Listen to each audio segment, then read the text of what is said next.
नेहमीपेक्षा वेगळ्या पद्धतीने कमीत कमी वेळेमध्ये काचेसारखे पारदर्शक तेलामध्ये टाकताच अगदी दुपटी-तिपटीने फुलणारे, जिभेवरती ठेवताच विरघळणारे, पांढरे शुभ्र 1 ते 2 वर्ष टिकणारे उपवासाचे साबुदाणा पापड आज आपण बनवणार आहोत।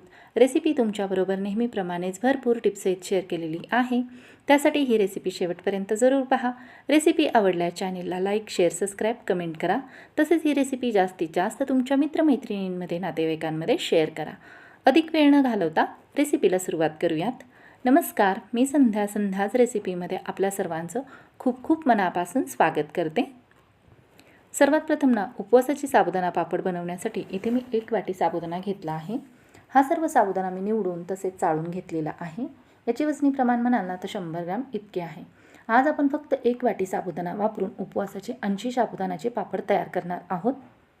त्यासाठी सर्वात प्रथम आता हा साबुदाणा जो आहे तो 2 ते 3 वेळा मी पाण्याने स्वच्छ असा धुवून घेणार आहे। कारण आपण मार्केटमधून जेव्हा साबुदाणा विकत आणतो त्यावेळेस तो बराच वेळा हातळला गेलेला असतो। तसेच त्यामध्ये स्टार्चचे प्रमाणही जास्त प्रमाणात असते। स्टार्चचे प्रमाण कमी व्हावे तसेच साबुदाणा स्वच्छ व्हावा यासाठी इथे मी 2 ते 3 वेळा पाण्याने हा साबुदाणा धुवून घेतलेला आहे। सर्व साबुदाणा धुवून घेतल्यानंतर आता हा साबुदाणा मी भिजत ठेवणार आहे। त्यासाठी ज्या वाटीने मी साबुदाणा मोजून घेतला होता त्याच वाटीने 1 वाटी इतके पाणी यामध्ये ॲड केलेले आहे।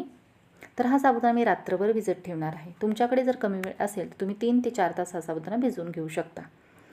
तर इथे पाहू शकता दुसऱ्या दिवशी साबुदाणा जो आहे छान असा मऊसूत भिजला गेलेला आहे। तर आता हा भिजवलेला सर्व साबुदाणा जो आहे तो मिक्सरमध्ये मी बारीक असा वाटून याची पेस्ट तयार करून घेणार आहे।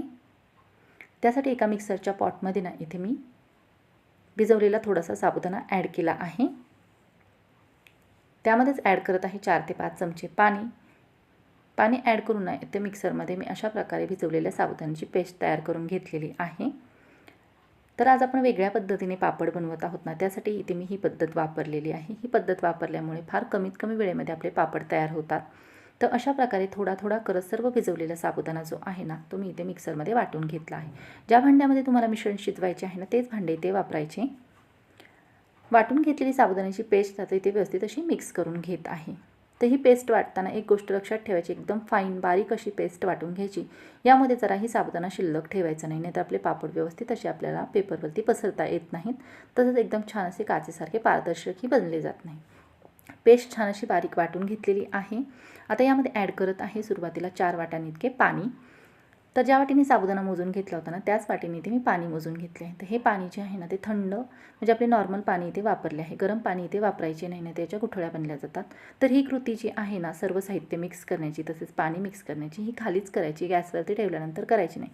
कारण गॅसच्या उष्णतेमुळे लगेचच हे मिश्रण घट्ट होण्यास सुरुवात होते व अशा वेळेस ह्याच्या गुठळ्या बनल्या जातात। तर इथे मी पाणी व्यवस्थित असे मिक्स करून घेतले आहे। यानंतर यामध्ये ॲड करत आहे चवीनुसार मीठ। तर इथे जर तुम्ही उपवासाला जिरे खात असाल किंवा कोथिंबीर खात असाल तर अशा वेळेस तुम्ही सबंध जिरे किंवा जिऱ्याची पावडर तसेच बारीक चिरलेली कोथिंबीर ॲड करू शकता। तसेच तुम्हाला आवडत असल्यास यामध्ये बारीक हिरवी वाटलेली मिरची ॲड करू शकता, चिली फ्लेक्स ॲड करू शकता किंवा गोड पापड बनवायचे असेल तर पिठी साखरही ॲड करू शकता। तर आता ॲड केलेले मीठ जे आहे ते इथे व्यवस्थित असे मिक्स करून घेतले आहे। तर आता हे पापड बनवण्यासाठीचे मिश्रण आपण शिजवून घेऊया। त्यासाठी ते गॅस चालू करून गॅसची फ्लेम जी आहे ती मी फुल केलेली आहे। पातेले इथे आता गॅसवरती ठेवले आहे। पातेले गॅसवरती ठेवल्यानंतर लगेचच इथे आपल्याला हे मिश्रण सतत अशा प्रकारे मिक्स करत शिजवून घ्यायचे आहे। जराही मिश्रण हे आपल्याला मिक्स करायचे सोडायचे नाही, तर साबुदाणा चिकट असल्यामुळे पातेल्याच्या तळाशी चिकटला जातो व याच्या गुठळ्या बनल्या जातात। तर इथे मी सतत अशा प्रकारे मिक्स करत हे मिश्रण गॅसच्या फुल फ्लेमवरती 2 मिनिटे शिजवून घेतलेले आहे।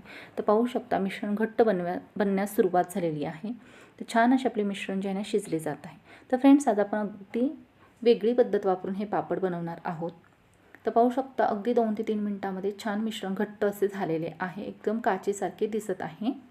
तर हे मिश्रण सतत अशा प्रकारे मिक्स करत आणखीन 2 ते 3 मिनिटे आपण शिजवून घेणार आहोत।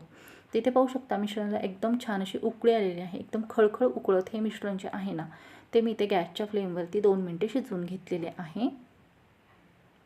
तर अशा प्रकारे आपले पापड बनवण्याचे मिश्रण छान असे शिजले गेलेले आहे।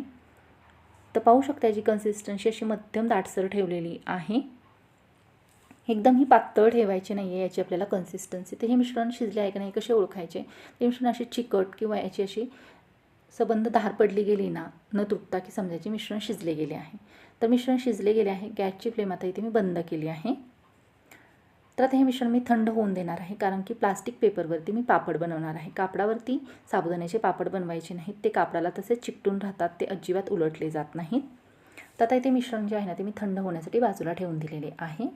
तर पाहू शकता मिश्रण थंड झालेले आहे, याची कन्सिस्टन्सी पाहू शकता, एकदम छान अशी पापड बनवण्यासाठी तयार झालेली आहे. तर आता याचे आपण लगेचच पापड बनवून घेऊयात. पापड बनवण्यासाठी इथे मी प्लास्टिकचा पेपर घेतलेला आहे, याला मी अजिबात तेल लावलेले नाही. तर आता तयार केलेल्या मिश्रणापैकी अगदी थोडेसे मिश्रण घेऊन एकदम पटापट गोलाकाराचे मी पापड बनवून घेत आहे. पाहू शकता अगदी पोहे खाण्याच्या चमच्याने मोजांना तर 2 चमचे मिश्रण घेऊन नाही ते आपला छान असा गोलाकार पापड जो आहे ना तो तयार होत आहे. पापड पसरवण्यासाठी जास्तसा वेळ लागला जात नाही. अगदी हे मिश्रण पेपरवरती सोडल्यानंतर ना लगेचच आपोआप पसरले जात आहे. तर अशा प्रकारे सर्व मिश्रणापासून मी आपले पापड तयार करून घेतले आहेत. तर हे पापड मी उन्हामध्ये सुकण्यास ठेवलेले आहेत. जर तुमच्याकडे उन्हाची सोय नसेल तर तुम्ही फॅनखालीही हे पापड सुकवून घेऊ शकता. 2 दिवसामध्ये छान असे कडकडीत सुकले जातात.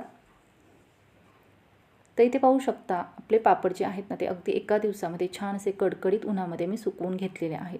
पापड पाहू शकता किती छान असे दिसत आहेत, एकदम काचेसारखे ट्रान्सपरंट दिसत आहेत. तर हे पापड जे आहेत ना छान असे 1 ते 2 वर्ष टिकतात. हवाबंद डब्यामध्ये बरणीमध्ये ठेवू शकता. हे पापड ठेवताना प्लास्टिकच्या बॅगमध्ये एकदम हवाबंद असे ठेवायचे. तर आता हे पापड जे आहे ना त्यापैकी काही पापड मी तुम्हाला इथे तळून दाखवत आहे. तर पाहू शकता इथे मी तेल गरम करून घेतले आहे. तेलामध्ये अगदी पापड सोडताच क्षणातच हा पापड दुपटी तिपटीने फुलला गेला आहे. पापडाचा कलर पाहू शकता, एकदम छान असा पांढरा शुभ्र दिसत आहे. अशाच प्रकारे उरलेले ही काही पापड इथे मी तळून घेत आहे. तेलामधून निथळून हे पापड आता इथे मी बाजूला काढून घेतले आहेत. तर इथे मी 7 ते 8 पापड जे आहेत ना खाण्यासाठी तळून घेतले आहेत. पाहू शकता पापडांचा कलर किती छान दिसत आहे. मस्त असे पांढरे शुभ्र दिसत आहेत. अगदी पाहता क्षणीच खावेसे वाटतात. उपवासाव्यतिरिक्त देखील हे तुम्ही पापड असेच खाऊ शकता. अगदी मोठ्यांना काही लहान मुलांनाही आवडतात. तर पाहू शकता किती छान असे खुसखुशीत दिसत आहे. अगदी बोट लावली ना तरी हे पापड लगेचच तुटले जातात. जिभेवर ठेवताच लगेच क्षणात विरघळतात. मस्त असे खाण्यासाठी लागतात. तुमच्या आवडीनुसार यामध्ये तुम्ही तिखट फ्लेवर किंवा गोड फ्लेवरही ॲड करू शकता, मिरचीचा किंवा साखरेचा. तर फ्रेंड्स, कशी वाटली तुम्हाला आजची रेसिपी कमेंट करून जरूर कळवा. तर पाहू शकता किती छान असे खुसखुशीत पापड आपले तयार झाले आहेत. रेसिपीसाठी लागणाऱ्या सर्व साहित्यांची यादी मी डिस्क्रिप्शन बॉक्समध्ये दिली आहे, तिथे जाऊन तुम्ही चेक करू शकता. व्हिडिओ शेवटपर्यंत पाहिल्याबद्दल धन्यवाद. परत भेटूयात अशाच एका नवीन रेसिपीमध्ये.